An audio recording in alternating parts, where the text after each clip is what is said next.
More trials and studies are being carried out across the globe in an effort to fully understand the ins and outs of COVID-19 vaccines. Bloomberg's Todd Gillespie walks us through what experts know so far in this video. How long does a vaccine last, and is it different for different providers? Which vaccines are permitted for people aged 16 and below?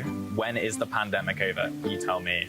What's the real agenda? The real agenda is to get you safe and vaccinated.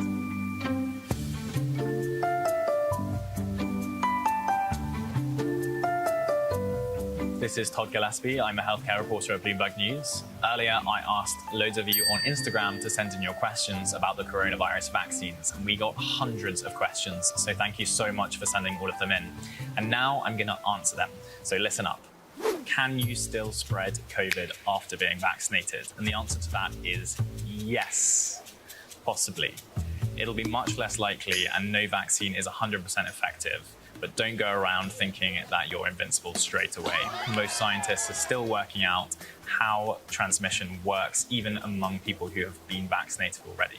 Which is the best vaccine to take? Now, the short answer to that is that there isn't one.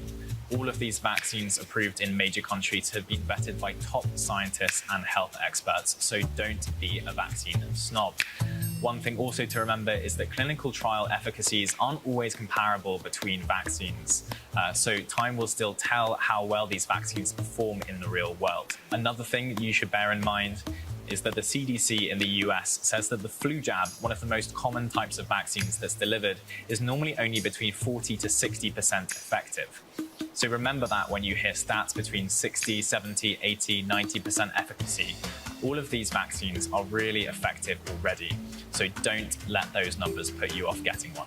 Are there long-term side effects? So the short answer to this is you'll probably feel a little bit nauseous and maybe a little bit tired for a few days after getting vaccinated. And that's really normal. That happens with a lot of vaccines, happens with a lot of medication. But the WHO, the World Health Organization, says that these symptoms should really only probably last a few days. There have been some concerns, especially in Europe, about the use of the AstraZeneca vaccine and potential link to blood clots. But these signs are still going under rigorous testing and evaluation. Our conclusion is that these clotting disorders are very rare side effects of the vaccine. And if we then put that into the context of the overall benefits of the vaccine, then the benefits outweigh the risks. Will the vaccines change my DNA? The answer to that is absolutely not.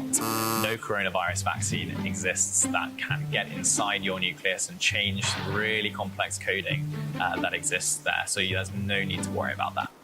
When will teenagers and children get the vaccine?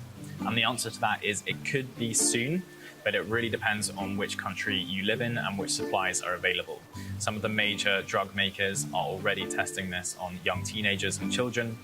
Some preliminary studies from Pfizer have already said that it's 100% effective in young teenagers, and AstraZeneca, Johnson & Johnson and Moderna are already also testing their vaccine on younger populations.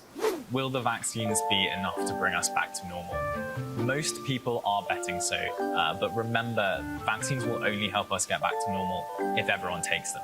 So make sure to share this video with your friends and family, and maybe it will answer some of their concerns if they're reticent about taking the vaccine. So I hope I answered some of your questions about the COVID vaccines. If you'd like to stay up to date on all of the latest virus news, follow us on QuickTake and Bloomberg.